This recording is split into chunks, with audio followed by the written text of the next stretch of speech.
fursa hii tena kuendelea kuwaasa wanachato wote na Watanzania wote kuendelea kuwakumbuka wapendwa wetu ambao wana mahitaji, ili tuweze kuwafanya na wao wajisikie kama kweli wana ndugu. Na sisi nature ya Watanzania siku zote sisi ni ndugu.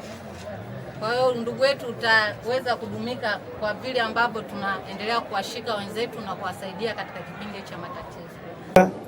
Nature yetu ya hapa tunapata wagonjwa ambao wengi hawana ndugu, na hasa wanaotoka visiwani ambao tunawapokea, inabidi hospitali ibebe mzigo huo. Lakini kupitia msaada hiyo iliyotolewa kama hospitali na kama msimamizi mkuu wa taasisi hii, tutahakikisha wagonjwa wanapatiwa wanachostahili. Tunamkumbuka Mheshimiwa Dr. Pombe Joseph Magufuli na kwa hospitali hii tangu 2004 alipambana ikawa hospitali ya wilaya, ambapo mpaka naondoka ameacha majengo ambayo ni ya kisasa, ambao palipo na mapungufu mazuri na mapungufu yapo.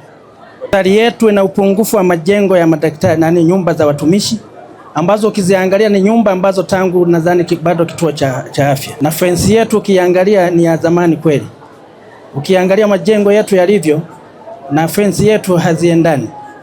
Kwa hiyo ni changamoto ambazo hata walinzi wetu wanahangaika, kwa sababu mgonjwa anaweza akatoroka sehemu yoyote.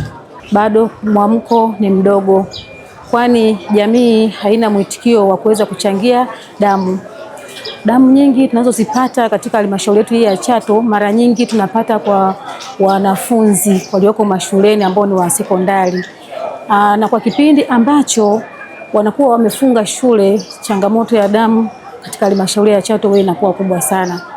Kwa hiyo wito wangu kwa jamii, ninaiomba jamii iweze kuelewa uhitaji wa damu katika jamii yetu, na hasa huku hospitalini, na hasa kwa upande wa watoto, wa mama wajawazito na watu ambao wanapata ajali, kwani mara nyingi katika makundi haya ya damu huwa ndio wahitaji wakubwa wa damu.